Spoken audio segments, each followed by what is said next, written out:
Hi, my name is Catherine Valega, and my firm Green Bee Advisory is a financial services business focused on supporting breadwinner women. I get a lot of women coming through my business who are contemplating a divorce or going through a divorce, also post-divorce. This video is going to focus on a few main things to think about if you are either going through or anticipating going through a divorce. So let's start with property and assets. Generally, anything that you acquired while you were married will be divided when you divorce. So how that division takes place depends on the state where you reside. The most common jurisdiction is where common law applies. In these states, the judge typically has discretion to listen to individual circumstances before dividing estates and property. So you want to know and really understand your financial picture. That's where I have a lot of women coming to me asking for help so they understand and they can best advocate for themselves.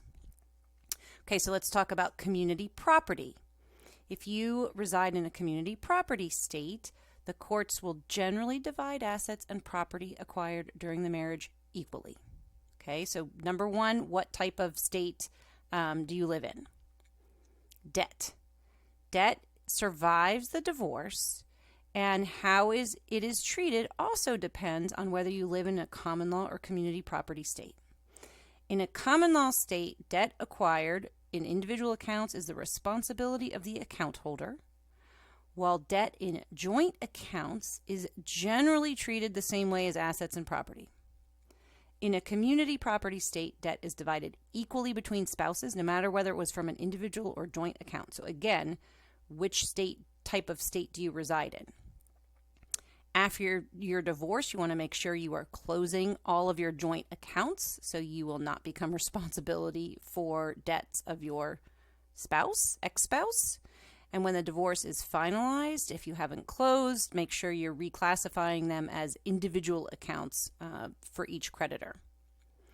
If you and your spouse have a mortgage in a home that has appreciated in value, consider having that home sold before the divorce is finalized, because the IRS will allow you a $500,000 capital gains break if the home has appreciated. So it's $250,000 each. Once you get divorced, you're back to that $250,000, not the $500,000.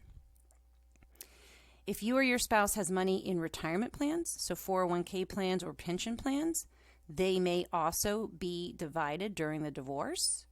You can seek a share of your spouse's 401k or pension plan if the divorce results in what's called a QDRO, or Qualified Domestic Relations Order.